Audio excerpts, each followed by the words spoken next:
Hi everyone, we're here at the Four Corners Gallery with one of our artists, Wain Evans, who's going to give us a little talk about his dye sublimation process, which produces these beautiful photographs you see behind you. And here he is, Wain Evans. Wain, take it away.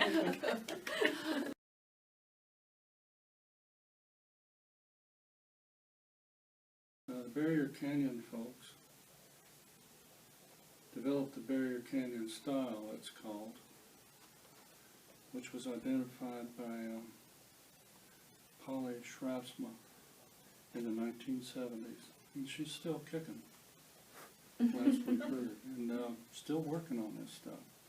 She's also one of the first that decided this Barrier Canyon material was largely related to shaman and shamanism, and that's been picked up by a lot of archaeologists since then. And there's dispute apparently, but in general they tend to agree with her. That there's enough information in here or similarities with shamanistic practices that we know of, or that they know of historically, in other parts in the Southwest and other parts of the world, that it's very likely that the Barrier Canyon people were practicing it. Well, the Barrier Canyon, or the archaic culture, got started in the Southwest shortly after the departure of the Paleo Indians about 10,000 years ago. The Paleo Indians, you may remember, were the so-called mammoth hunters, mostly Clovis or Folsom.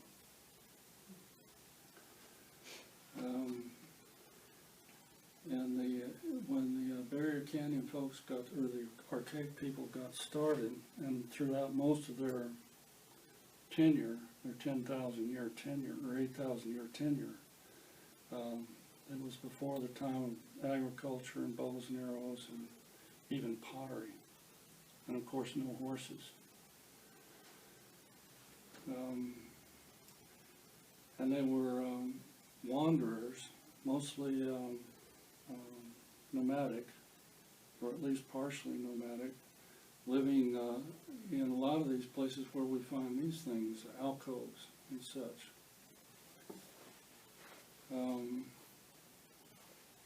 They didn't start, or the archaeologists think, they did not really start painting these images until about 1700 to 4,000 years ago, in what they call the late determinal archaic periods. And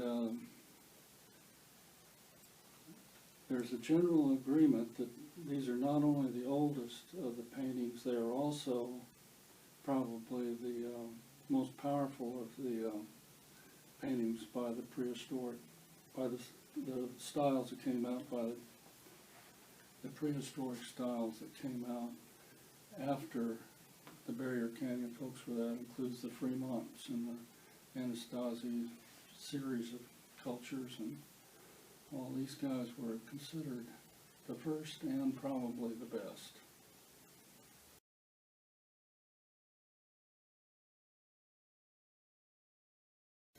First step in this process, of course, is to have a picture in the computer, which you can put in, draw it in the computer, or use a photograph, or however you want to download it. And then you put it on, from the computer it goes on to a transfer paper using a dye-sublimation printer. And how big is that? How big is that film that they have to use for your 40 by 40s? Well, yes, the printer has to have, for these, it has to be able to handle a 40-inch wide print, and they can go up to about 43 down here at the in Tucson, and that seems to be normal. And they can make them up to 70-some inches long. Wayne, tell us about how many photos you need to take just to produce one image. Okay, could we get into that in just a Oh, moment? okay.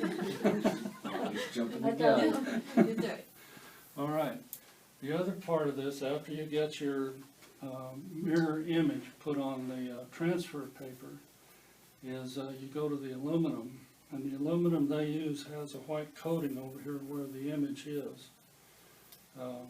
It's a polymer coating, essentially a plastic, a special plastic.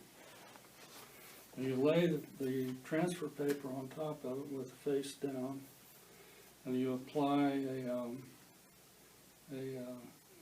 what do they call it, a heat pressure or pressure heat system that presses the paper into the plastic covering on the aluminum, and then applies heat.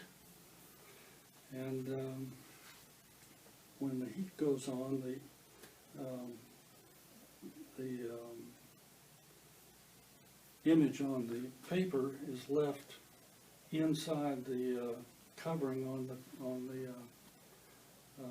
aluminum.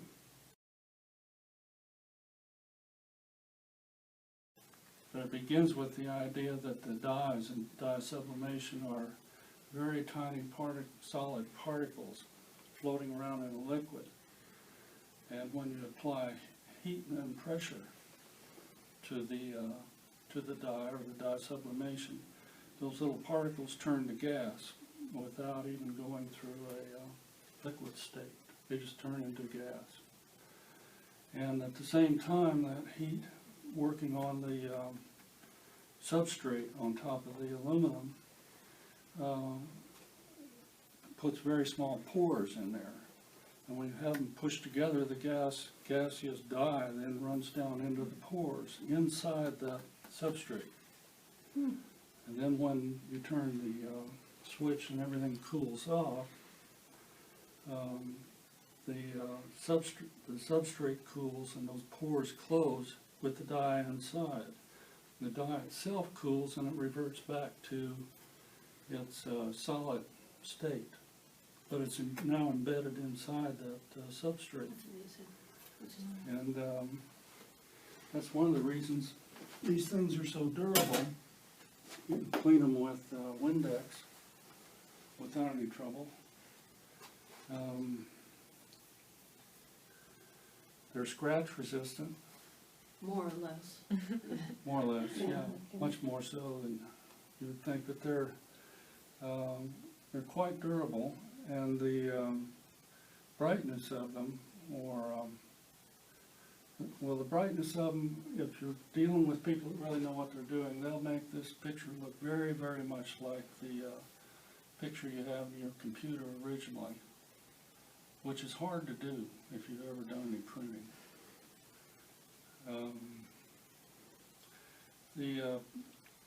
They can't be left in bright sunlight like any other print because they'll fade due to UV. But there's been some tests done, which is available from Bay Photo, that compares their metal prints, which is what they call these, to under a certain UV level to their color retention. They compare the color retention of these metal prints to the color retention on the same prints under the same UV conditions on some very high quality photo paper. And these came out from 2 to 4 times more color retentive.